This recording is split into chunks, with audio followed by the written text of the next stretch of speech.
Welcome to Unsilent with your hosts Dave and Brian. This is not another current events podcast. We're digging deeper, diagnosing, and discussing what's really going on today, how we got here, and providing observations for future generations. Welcome to Unsilent. We're Brian and Dave. Let us know where you think we got it right and where you think we completely missed the point, which you can do on Rumble. You can go to unsilentpodcast.com. You can go to social media channels. We are just all over the place. So let's get into it. Nothing really momentous happened in the last week, Brian, so I just don't know what we're going to talk about today. I mean, do you have any ideas? So you and I are recording this a few days after the Trump assassination in July of 2024. I'll specify which one it is in case there is more than one.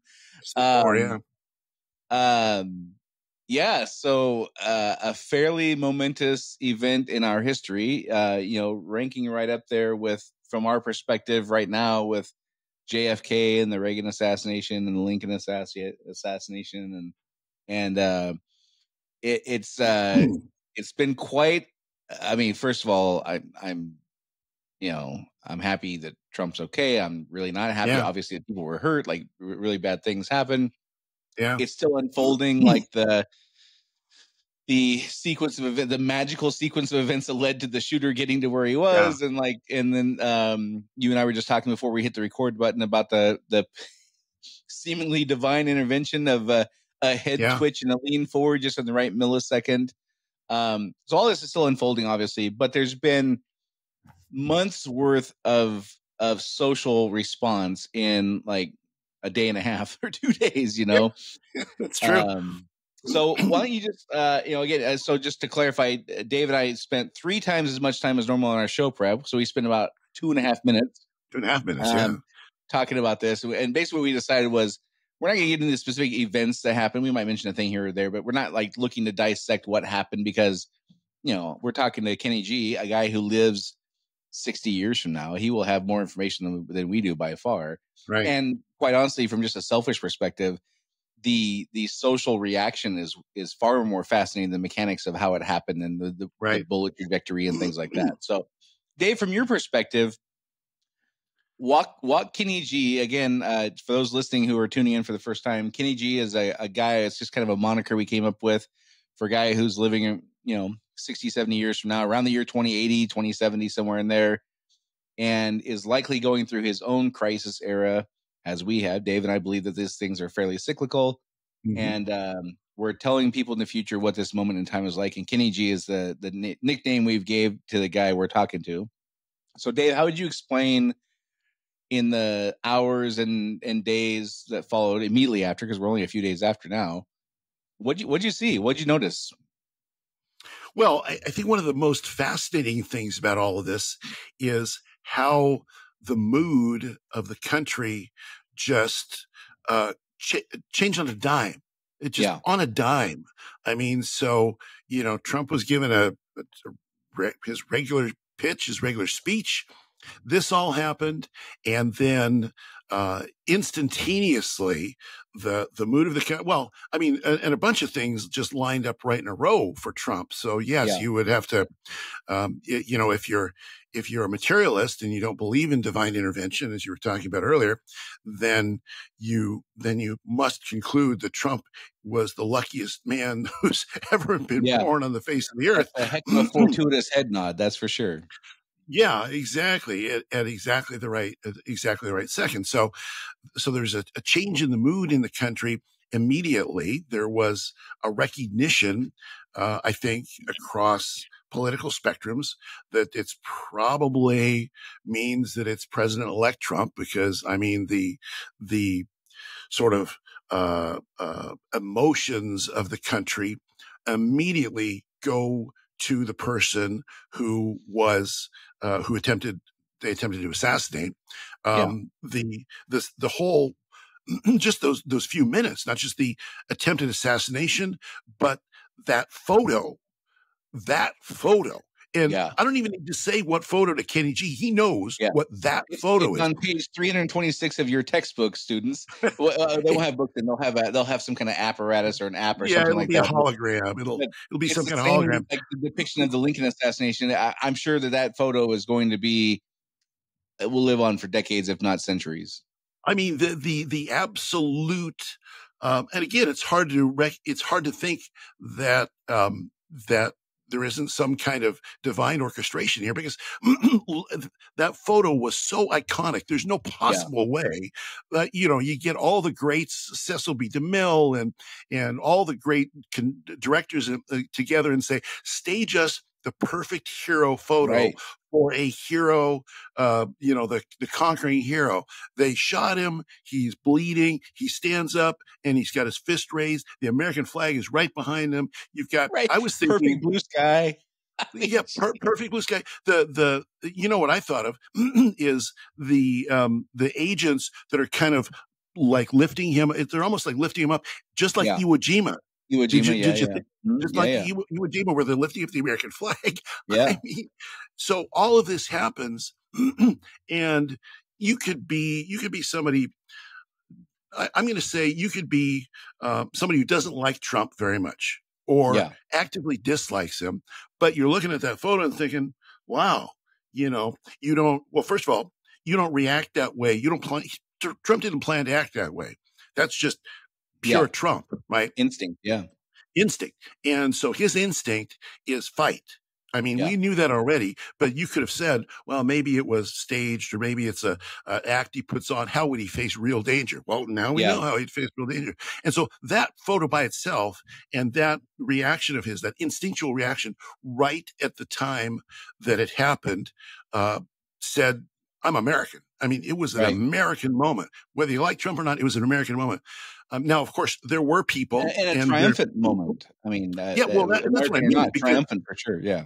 Yeah, it's a triumphant America. It embodies everything that we think we are as a people. That you can beat us down, but we're coming back. Or the other photo, the other one I found fascinating was there's that photo. They've got their agents are on top of him. Yeah. And he looks like he's praying. Yeah. He's not. He's just down there doing his thing. But down there getting crushed by 800 pounds of Secret Service. Yeah, exactly. So. But if you look at all of that, and again, not analyzing the individual things for their circumstantial, but analyzing them from the standpoint of what is it doing to our culture, what is it doing to our society, it is one, it's united our society, left and right, for the most part, not everybody, you can never get everybody, around this idea of we want to be more unified. We want to tone it down. We don't want to, Biden apologized for saying that he put a bullseye on Trump. I don't believe that Biden meant physically. Right. I mean, that's just nonsense. It's just conspiracy theories. But it's united us, in feeling, left and right alike. I mean, you had Biden calling him afterwards and talking to Donald. Biden talking to by Donald. Name, I mean, calling him by name. By name. So a complete shift in the mood in a heartbeat. And right days before the Republican convention. Right. Just hours before, you couldn't 48 hours. It better.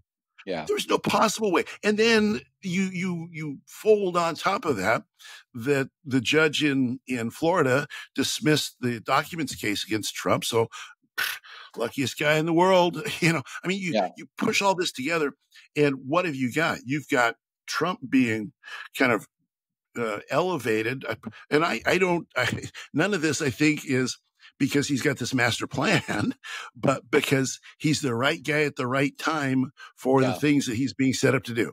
So it's a whole different game now. I know I've said this a number of times on this podcast, but and historically, like, I wouldn't say I was a Trump guy. I like him more and more as we go. There's no question about that. I did not vote for him the first time. I kind of voted third party and was, lodged my complaint against the system or whatever you want to say. But, I think I voted for Gary Johnson in that election, his first one. But one of the things I've said repeatedly on this podcast is, much like Ulysses S. Grant, who is a known womanizer, alcoholic, all these bad qualities about him, which I'm guessing in that era were not a secret that people probably knew. Yep. But Lincoln loved that guy. And he loved that guy because if I remember right, he had gone through 9 generals, like McClellan and all those guys. And Lincoln kept saying, they kept asking, why do you stick with this guy? And he said, he fights. He fights. Where all the other generals kept saying, I need 1 million more men. Like Lincoln is famous for quoting and saying, if I send him 1 million men, they'd want 2, which back then would have been like, the biggest army ever in the history of man, right? Exactly. And I just has felt to me like for a while that this is one of the redeeming qualities that really attracts people. First of all, that's probably number 2. The first one is listen, he's a politician and a TV guy, so like he has an ego, right? Yeah. Oh, well, yeah, I would say so. Yeah. But he certainly comes across to his audience and a broader and broader audience all the time as if he legitimately cares about these people. Yeah. And one of the things that is very notable about this moment in time, from my perspective, is when he's talked to people like TV hosts and things like that, TV, commentators, pundits, that kind of stuff. Since then, I've heard repeated different interviews he's done where he says, I love those people. I wish I could have talked to longer, but I love those people.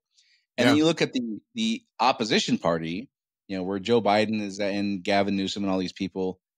It's very much perceived that they disdain the people that they're supposed to govern. Yeah, that's right. And they want to impose their will on people, and he wants to represent. Now, I'm not making a case for him. I'm just sharing my perspective on how it's perceived by the people.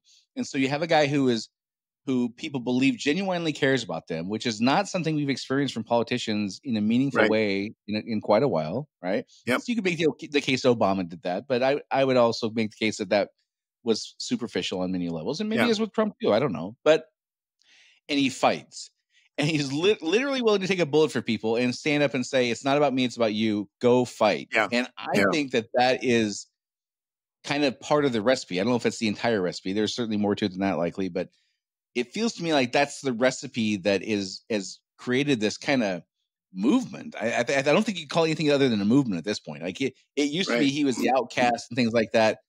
And now the outcasts are the Karl Roves, the George W. Bushes, the Liz Cheneys. Yeah. Like they have become the outcasts. And of course the Uniparty in DC and of course the elitist kind of come across like elitist kind of, leftists and things like that. And it seems to me like in that moment, perhaps part of what caused that unification you're talking about, which it was demonstrable. I mean, on X now, it used to be Twitter. I mean, just the flooding of patriotism, I think I could call it, which is odd. Yeah. Like, it feels weird to feel weird about saying patriotism was a thing. You know what I mean? But I think that's part of it. Is he is got this message of like. He said repeatedly, they're coming for you. I'm just standing between them and you. And he fights. And I think that that is so much more compelling than people have been able to recognize. It is. And it's one of the reasons that people are, he addresses a visceral need that people have that thinks the world and the system are against them. The people that have levers of power, the big politicians and the big corporations and all the people in authority are against them. And he's a finger in the eye to them. And so as a result of that, people are willing to overlook the obvious flaws that the man has. I mean, there's no question. Sure. And just like Ulysses S. Grant, he's got obvious flaws, his background and all that. It's also interesting in this moment to watch how he's performed leading up to that and since then. Because it goes to the potential. I hope this is true. I don't know, but you've seen a disciplined Trump. You've seen somebody who controls his mouth. He didn't come out and blame Joe Biden for getting shot. He said he had a nice talk with Biden. I mean, Trump had a nice talk with Biden. It was a very nice talk. You know how Trump talks. So best talk ever, probably. Well, and I see it makes me wonder to this notion we're talking about of God's hand in history. Is it possible that through all of these events, not only has the country and circumstances been changing the country to move in a certain direction and move a certain way, but is it possible, and I would argue it is, that all of these events are changing Trump in ways that and Kenny G will know the answer. So Kenny G, Yeah. I don't know if this is right or wrong, but he will know the answer to whether this turns him into a better leader than he was before. Because I do think it's true. I mean, I was, when Trump first ran for office in 2016, I was very vocally opposed to him because of all the background and stuff. Join the club. Yeah. But he seems to have changed and morphed, especially even since 2020. We're not hearing him talk about the stolen election very much anymore. All that tendency. He's not really discussing this. So the country's changing. Perhaps the man is changing. All of these circumstances are coming together to make something different happen in the crisis here. Or one of the things that I've been thinking about, I think you and I've talked about this offline, is since we are in a crisis era, the circumstances have to be set so that we can survive the crisis era. There have to be people in place that are able to deal with it. There has to be a mood. There has to be unity. All of those things are in place now more than they were even last week. Yeah. It's funny. Yesterday I was thinking, like, going back a couple of years, you and I referencing the book, The Fourth Turning, which is much of what our kind of thesis on these historical cycles, and like every 80 to 100 years, these things happen. 80 years ago was World War II, or 90 years ago was World War II started, and 80 years ago it ended, and 80 years before that was the Civil War, and 8 years before that the Revolutionary War, give or take, and 8 years before that was whatever uprising, and that book talks about the gray leader. And you and I had a conversation on the phone a couple of years ago. We were like, well, who is it? We went through like a list of like 7 people, and we both said, well, it can't be Trump. It's not Trump. No, I remember that. I remember that discussion. No, it's not Trump. And I mean, yesterday it kind of hit me. I was like, wait a second. What if he is the gray leader that is cited in that book, The Fourth Turning, where this figure becomes established and is like people just like follow around. So again, you and I will not know that for many years to come. But I don't want to spend too much time on the actual assassination. What I think is just there's so many things that have unfolded in a rapid amount of time, and it covers the gamut. There was people online who were saying that this was all staged, and he was doing it, as you were saying, going into the Republican convention, and that pretty quickly got squashed. There's now no shortage of conspiracy theories, which, and I don't know if I ever really asked you this, Dave, where do you land on, and I'll get back to the other things that are going on, because there's so many things that are going on, but where do you land on the JFK thing? Was the CIA involved? Were they not? Like, what's your thoughts on that? I don't think so. I think because this sort of goes to my basic premise about human nature, human culture in conspiracy theories. There are conspiracies that happen. There's no question that they happen, but a broad scale, grand, secret conspiracy that has ramifications like JFK's assassination is so hard to pull off and keep secret that I don't think humans are usually very good at that. Plus, I think the reason that we look for those things, I mean, I think this is true psychologically. I think the reason that people want to believe in that, that it's the CIA or it's Castro, or it's the mob, I've read them all. I mean, shoot, that's the year I was born. I mean, geez. So I've read all of them, and they all come up with this fact, and you drop a sprinkling of facts all over you to say, see, this proves it. What the real motivation is, I think, in most of these conspiracy theories is we don't want to believe that the most powerful man in the world can be killed by some random guy. That vulnerable, we just don't want to believe that the world is organized like that. We want to believe that big events require big things. And so therefore it's the CIA, or it's, in our own day, the World Economic Forum, or George Soros, or whatever. So, and again, this I don't want to make this about JFK, but the reason I'm asking is, and real quickly, I guess I would say that for me, I many years ago, I went through kind of a roller coaster. Like for many years, I thought, I was young in my early 20s. Well, of course the CIA did. And I went through that. I was like, no, there's no way. Like you said, how could you get 400 people to keep a secret like that? Right. Now I have to say I'm kind of going back the other direction, where as I hear currently elected politicians talk about how the intelligence community has flat out like threatened people to put kiddie porn on their computers and things like that. Like, then I go, well, wait a second. If you do that with 400 people, you could keep it secret. And anyhow, This is all leading up to one of the things that on the stuff I'm seeing online is there's only kind of two camps. So for people who are unhappy this happened, and there's certainly people who are happy this happened to Trump, and there was no shortage of outcries of like, get better aim next time, and like, right, make America we were aim almost again. there. We were almost there, and if you would have just had better shot, whatever. But now it's kind of for people who are unhappy this happened to Trump. There's this battle going on that I can't imagine 20 years ago predicting this. Many people are saying like this was gross incompetence by the government for not protecting the guy. And many people are saying, well, here we go, JFK again, same thing, same angle of the bullet. Like there's so many parallels that, so perhaps one of the largest debates that's happening right now is whether the government is incompetent or complicit. Yeah. Which is now, again, I'm not saying that I'm not giving credence to one or the other, or whatever.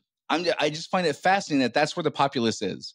The populace, the people who think, they did a good enough job, like, mistakes happen, things like that is like the minority. It's either nobody's saying that, absolute gross incompetence, or they were in on it. There's really no other explanation. And it's like, how can 330 million people hope to be kumbaya and live in a cohesive society if there's that little trust in the government? Well, and that is the most interesting thing about it, is because is when society breaks down, when your institutions are so bad at their job, either from intention or ineptitude, then then that leads to populism. What we have with Trump all over the world. People all over the world are disillusioned with whoever their elected leaders are. Now, people in Great Britain, they just kicked out the Tories the conservatives that have been around for a long time. Historic beat down. Well, it wasn't really because I don't think it wasn't because of the policy considerations, but things are not good. Kick out the people in charge. So wherever that happens to be, kick out the people in charge says that globally we are distrustful, disillusioned, and we are done with the power elite. Even you heard that Klaus Schwab is in deep trouble, right? Because of his so everywhere in the world people are disillusioned. And you're right. It doesn't matter if it's because they're incompetent or because they're corrupt or some combination of the two. This is where the society's mind is at. Now, this is probably where the society's mind is going to be at in Kenny G's time, because just to kind of recap that little cycle again, you come out of the Great Crisis. You have to be unified to come out of the Great Crisis. You, from that, you establish with that societal unity, you start doing great things together for a period of time. And then eventually, like always happens, you start failing and it just goes downhill from there until you end up where we're at again. That's going to happen again. So there's that conversation happening where there's a lot of energy being spent right now. Like, how could this possibly happen? And frankly, some of the things that are coming to light are like they're absolutely embarrassing for the people in charge. And another fascinating piece of this, like what you were just describing, like we do these great things coming out of the crisis area, and then over time things begin to unravel because there's more and more incompetence, whatever. One of the most fascinating things to me of this whole thing is, so we have the leader of the Secret Service who said in an interview 2 days ago, as we're recording this, or 3 days ago as we're recording this, the buck stops here. I have ultimate responsibility, and I'm not quitting. And I'm not quitting. Right. So when you have ultimate responsibility now, there's no consequence. You keep your job, like life just goes on. Well, we did the best we could. When you had ultimate responsibility 20 years ago, you were assuredly out of it. I mean, they gave examples of people at cabinet level or whatever level her position is in the last 20 years of things that were much lesser failures than this, where people, it wasn't even a question. Of course, they're going to resign. Right. If they don't, they're going to get fired. And I think that is indicative of the times where this is what we're dealing with. This is the kind of government we're dealing with, where if things go awry, it's either the other guy's fault in the party, it's the citizens' fault, or oops, we'll do better. But there's there's quote unquote accountability verbally, like I'm taking responsibility for this, but there's no consequences. Right. And that to me is a huge part of the reason why we come into these crisis eras, is because as that degrades over time, like again, imagine in 1944, a general saying, "Yep, it's my fault, but I'm keeping my job." Like that's ludicrous. Like there's no way that would have happened. It's not even in the realm of possibility. And slowly over time, over 80 years, that is lost. Then we hit the crisis. We have to have that kind of competence to survive the crisis. And then again, over 80 years, it degrades again. And that was one of the things that struck me, just like, this is where we're at. This is how we got here, and further proof that we're still in it. Right. Because when you eliminate all self-correction, you eliminate the ability to avoid problems in the future. You eliminate the ability to avoid errors. So if you make an error and you correct by firing somebody, putting somebody else in a position, just like you and I do in our businesses, so we put a person in that improves on the previous person. And that's how you get better. So there's no opportunity to get better. And it also goes to the superficial nature of this kind of era. It's all acting. It's all performative politics. It's all play acting. It's like, if I say the right words, if I go on all the right talk shows, and I say it's buck stops with me, that's the price you pay by maybe being a little bit embarrassed. Yeah, it's one of the clearest illustrations I can ever recall of these people holding other people accountable to outcomes and holding themselves accountable to intent. Right. It was just like massive. It was just screaming at me about that. And again, there's so many things to get to. I'm gonna keep moving us along here. A couple other things that were fascinating to watch is, again, you had the kind of hardcore anti-Trump leftist folks who were just like crying that they missed and crying that he didn't die, and like going online, like, what, railing, like, we had our chance and you blew it. Next time, get shooting lessons and all that kind of stuff. You had that. But then I started noticing this other phenomenon. And by the way, that was more or less squelched. There was an uprising against that. Well, woulda, coulda, shoulda kind of thing. Like we almost had in that was, those people were quickly kind of become pariahs to the degree you can online, which is not much, but it was quickly noticed that was not really the appropriate path to go, which is probably new to those folks. Like that's probably a new phenomenon of not just piling on something like this. I got to imagine they were surprised to find the consequences of their actions, because that was new. But then this other thing started happening.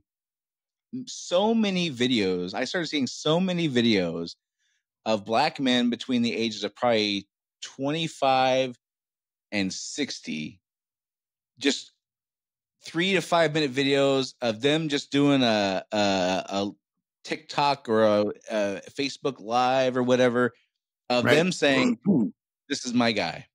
And that blew me away. That absolutely has blown me away. And some are very articulate, some are not so much, and some are pretty vulgar and like dropping the N-word and all kinds of stuff. It covers a super wide spectrum. Yeah. But it's people that a year and a half ago, or 10 years ago for sure, or 2016 for sure, he would have said there's no chance these people will ever support Donald Trump. And the sheer volume of videos I've seen of these guys, just like, he's my guy. They've tried everything. They've tried to imprison him. They've tried to bankrupt him. They've tried to smear his name. They've tried to take his business away. They tried to put him in jail. He's my guy. And that has been mind-blowing to me. Well, yeah, and I think it goes to this notion of populism.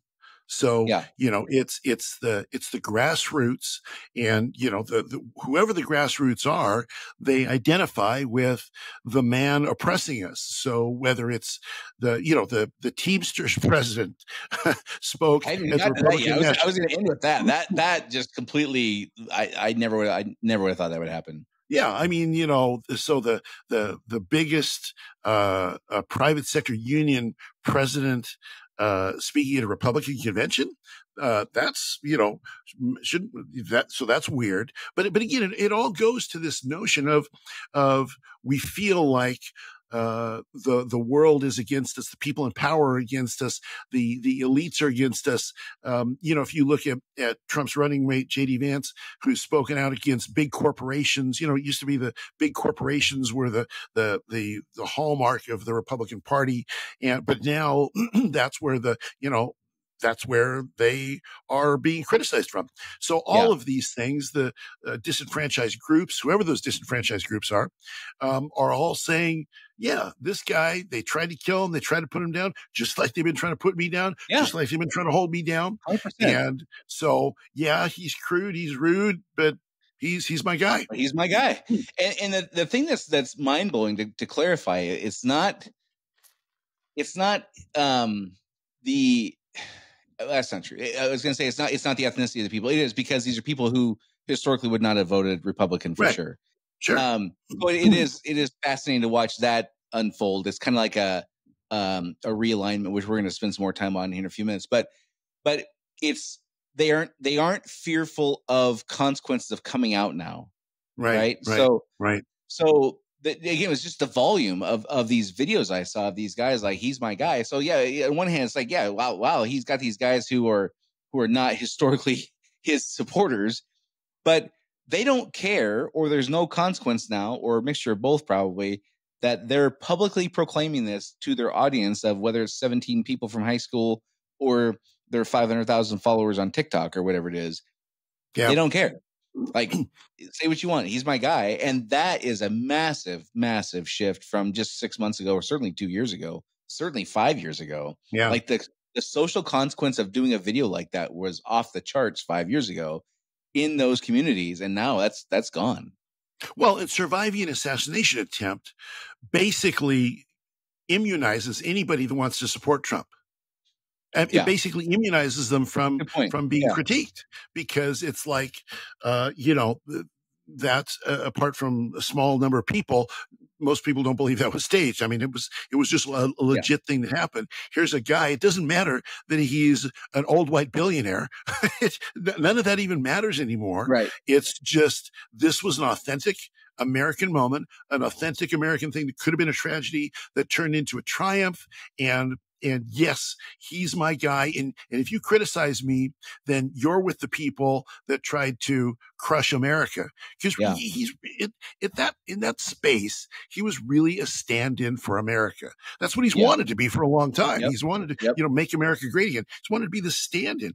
And that's what that, unbeknownst to him, made him at the moment, made him, and immunized everybody else who maybe have had some, maybe he's got a point with that immigration thing, or maybe he's got a point with this other thing, but now they're free to say it. They're immunized against criticism. I mean, I want to read something to you real quick. It just takes 1 second. I got a text. I don't know how I ended up on this list, but I ended up on the MoveOn.org list. All right. Yeah. And they are one. What MoveOn.org is. Well, yeah. So, very much a left wing, very much anti-Trump, Trump's Hitler kind of place. And here's what they texted me today. Here's what we know. We believe in settling differences at the ballot box and with participatory democracy. Huh? Yeah. Wait, huh? They forgot a couple key words there. They forgot Hitler. They forgot orange. Democracy. They forgot orange. They have orange in there anyway. But if you can tamp down something like MoveOn.org with this societal unity moment, then something big is happening. Yeah. It really I don't know if galvanized the right word, or cemented, or expedited maybe is a better word. There's this realignment happening that I don't know that the history books will be able to articulate, because they cite facts and dates and things like that historically.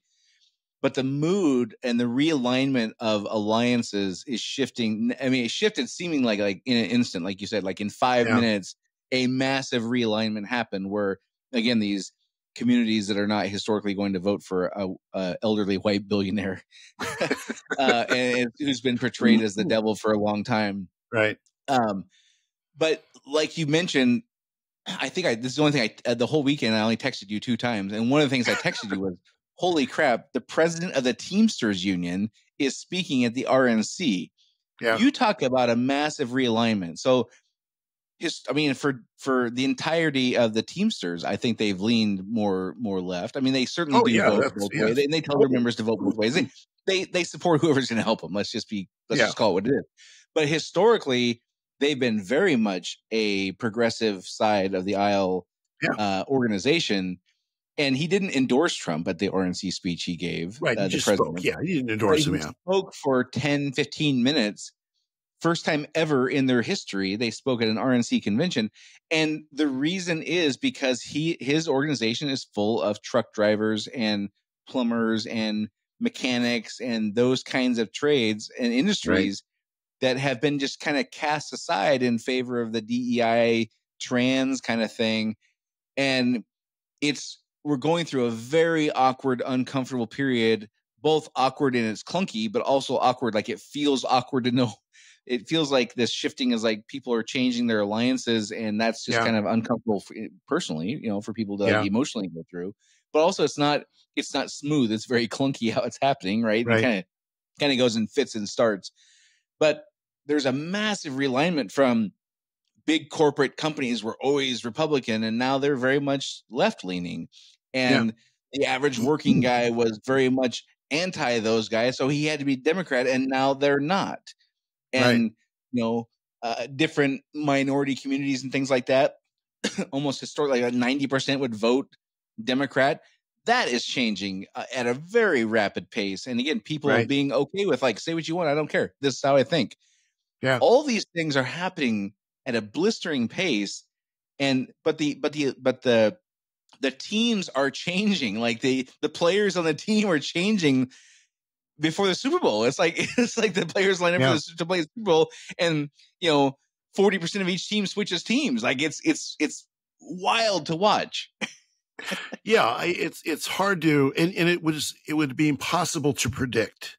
None of this would have been possible to predict, I think. I mean, maybe some smart people looked at all the factors and could have come up with this, but it seems to me it was almost impossible to predict this. Although if you go, I guess if you go back and look at some of the historical, last 10 years or something and watch some of these things that are happening, it turns out that how solidly people are in one camp or another is not as in stone as we might think it would have been when we feel personally attacked. So those that feel personally attacked because they've worked hard all their life and now they're being asked to pay the student loans of somebody else, or they've worked hard all their life and they're being bypassed because of some, a quota for some other group or something like that.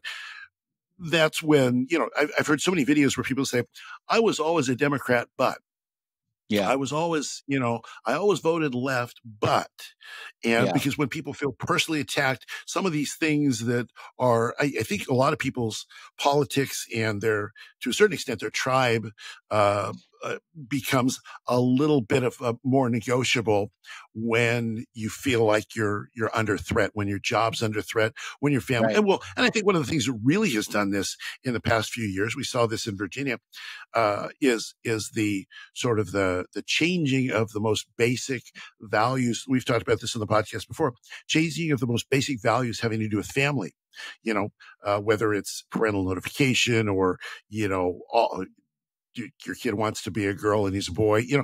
I think those things were some of the first things that opened the door for some of these changes that we're seeing right now. And then there's a real appeal to that original American vision that was, based on the family, that's based on hard work, that's based on traditional American values.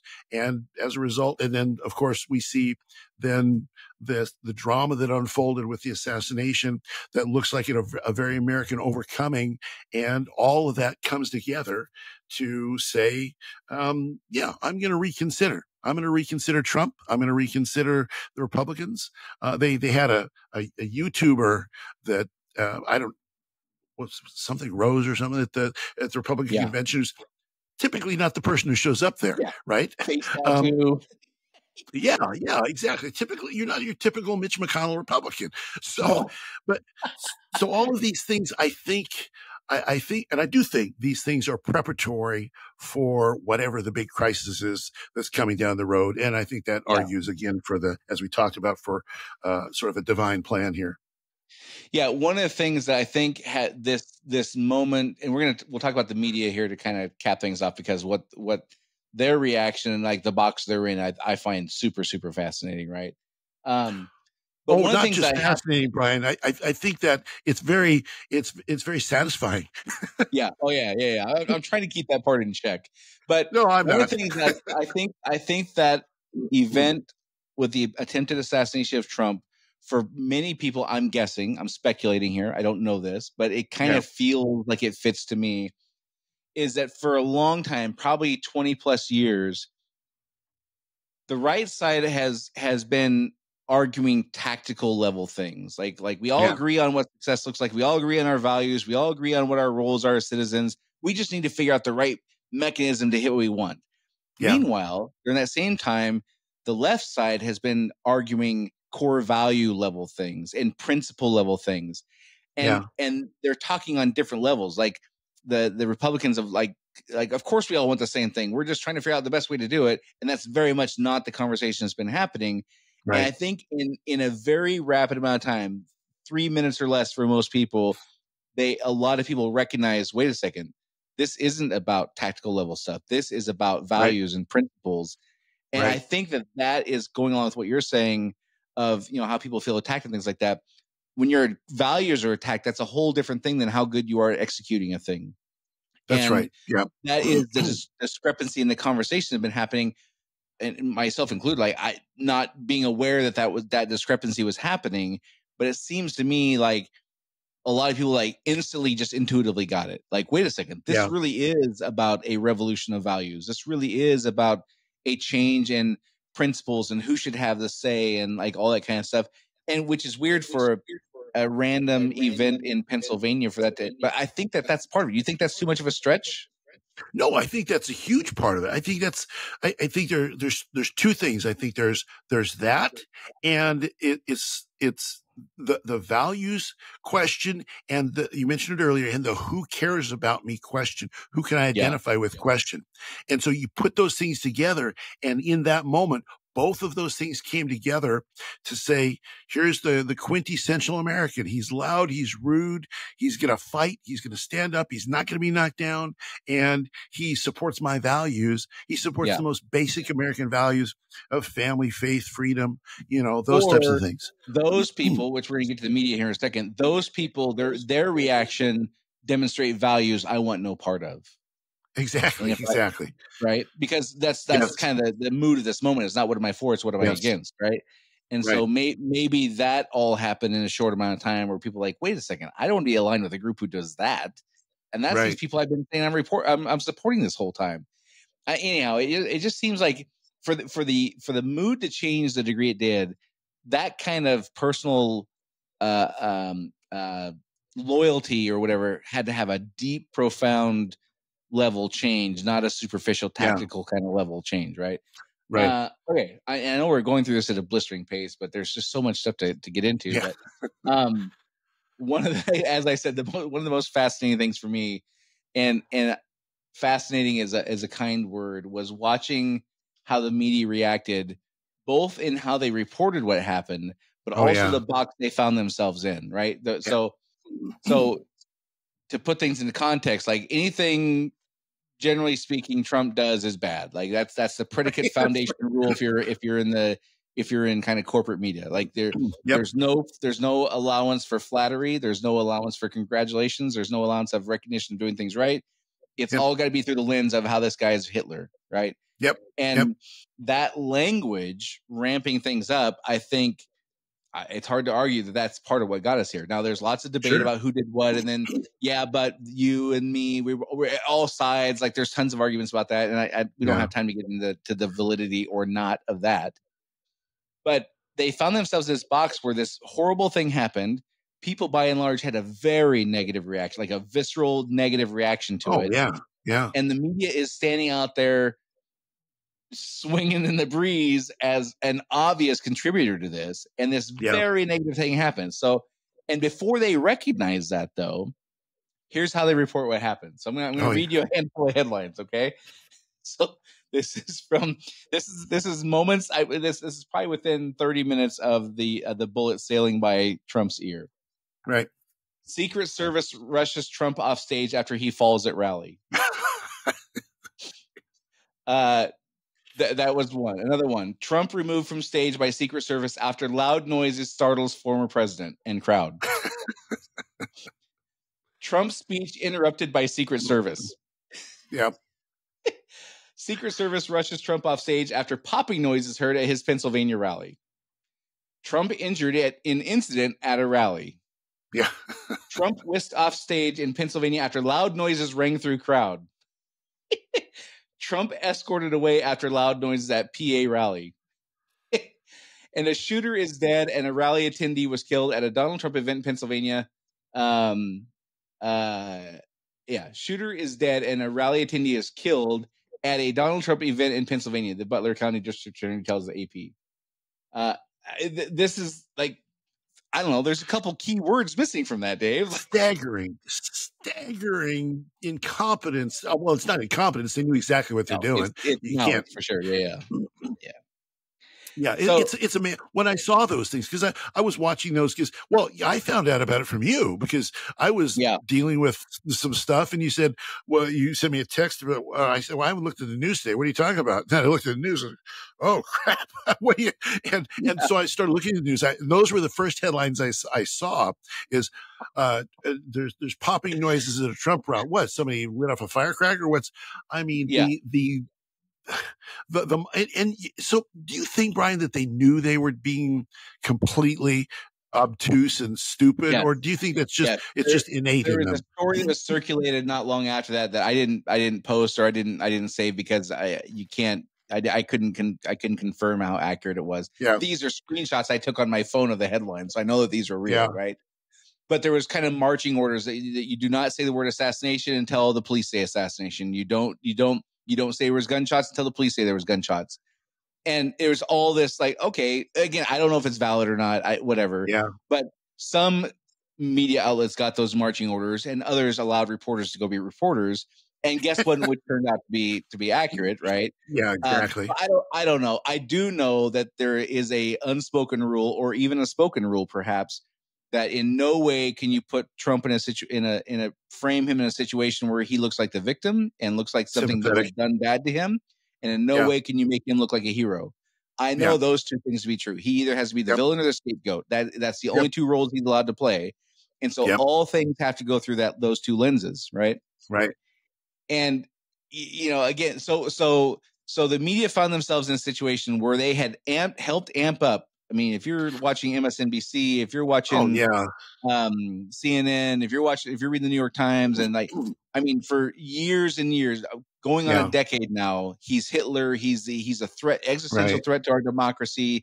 He's the root of all the horrible things that will ever happen to us will be because of this man, not what he represents. This man. And so then, boom, what do you know? Shocker of all shockers.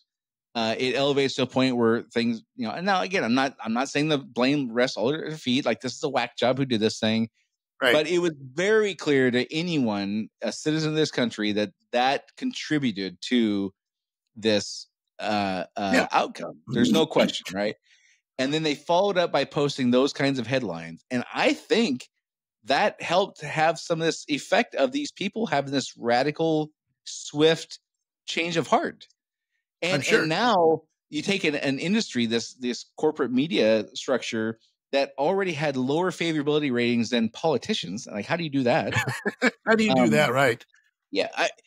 And they just kind of stub their toe on the way out the door. It's like, and so now I'm just, the part that's fascinating to me is, well, two parts. One, who could go along with this? Like, if my employer made me do something like this, I think I'd rather live in a box than like go along with this kind of thing. Right. But where do they go from here? Like what? How could they redeem themselves? I think some of these companies will end up just going away. I mean, it's I don't Well, know. I mean, look at the ratings. Look at CNN and MSNBC and what they call ratings. So, those are they've suffered dramatically there. Now, there's still great ratings for the three letters, the ABC, NBC, CBS. Well, I mean, not as great as they used to be, but even those, there's dissension over at is it ABC where Lester Holt works, where you've got, one of the, NBC, I think. Yeah. is it NBC? So Yeah. you've even got dissension there. So I think probably one of the things that's going to happen. I mean, you saw that on MSNBC, Joe Scarborough got pulled off the air because he wouldn't quiet himself down apparently. Yeah. So and what I heard was Comcast required that. Comcast would not air the show if they didn't pull him. I don't know if that's true or not. That's what I heard reported as of this morning or yesterday morning. Well, and so what happens next? I think one of the things that happens next is when elites and the very much the media are elites. They're like the thought leaders of our society, or they perceive themselves to be the thought leaders of society. Yeah, they perceive themselves that way. So what happens when they lose that position, when they're shown to be utter buffoons, as they have, and it's recognized not just by those of us right-wing extremists, as they call us, but it's recognized by great masses. They eat themselves. This is where the sort of the Joe Scarborough criticizing his bosses, they eat themselves. It doesn't necessarily mean that the bosses are, because I think the bosses are probably a little bit more agnostic about the whole thing. It's these frontline people. When they start eating themselves and destroying their own networks, then that's where the rubber meets the road for those guys, or where one of them says, well, we tried, what was it? I think it was CNN a while back, tried to have a more balanced tone. And, and of course the frontline people revolted against that. I don't think they're going to be able to revolt against it this time around because the public is going more in that direction. Yeah. And I think that it's pretty easy to see from where we are today in 2024, summer of 2024, that as events continue to unfold, and we're nowhere near the climax of this crisis era we're in, it's not kind of forecasted to be over until 2032, 2033, somewhere in there, that people will have an ever more hunger for reporting, not thought leadership. And thought policing or thought leadership. Influencing / policing, all that kind of stuff. I think people are ever increasingly more going to want to know what's actually happening, not what your opinion on something is, which leaves the company kind of as they're structured now. Like what monetary model would they fill when people don't have a desire for that kind of stuff anymore? And when you do go along that stuff, they do these completely absurd things. I think that's just going to become less and less popular. We'll see. You and I will be explaining it as it unfolds, but fair to say that this week was, there's a saying like there's decades that go on with nothing happening, and then some months have decades happen within them or something. Yeah, this was we're definitely in a month where decades happening within it. This is definitely that time. Exactly right. And who knows? I mean, the funny thing is, you and I last week we're talking about some consequential things, but no idea that this was coming up. So I wonder what next week's going to bring. Well, one of the things I was thinking is, you and I have not ever said this on the podcast while it's recording, but we have had a couple of conversations like, man, because we know historically bad things happen around this time. And you and I we didn't say it on the air, but we both kind of said, man, what's going to happen with Trump? Because he's an obvious target, Yeah, exactly. It kind of feels to me like we're in this little high, but it also kind of feels like, you've seen the stock market charts where things are like the crash happens and there's a little bump and then it crashes some more. Yeah. I hate to say this, but it kind of feels like that's because historically that's how this stuff happens is we have on the way down, we have these little peaks of optimism and unity and things like that. And more now than I can say we've had in years, I think would be fair to say. Yeah. There's kind of it's okay to be patriotic. It's okay to support a candidate that MSNBC doesn't like. It's okay to support a candidate that people in your demographic don't necessarily support. Like, things are changing in a way that I had been hopeful for, but honestly kind of pessimistic about. Yeah. Well, the last time I can remember something of the feeling of unity and patriotism was just immediately following 9/11. There was a very brief period and all that. Why are we that such a horrible species, Dave? Like, why do we have to wait for these horrific things to happen before us to lock arms and love one another? We are a crisis-oriented species. That's the greatest things we accomplish are because of crisis, and the greatest depths that we go to are because of crisis. So, like it or not, human beings are not meant for kumbaya. We're meant for crisis. That's where we're at. We've covered about 93 things in this short 55 minutes. There's just so much going on. It's hard to put together an organized series to how to construct a conversation like this. So I hope it wasn't too herky-jerky.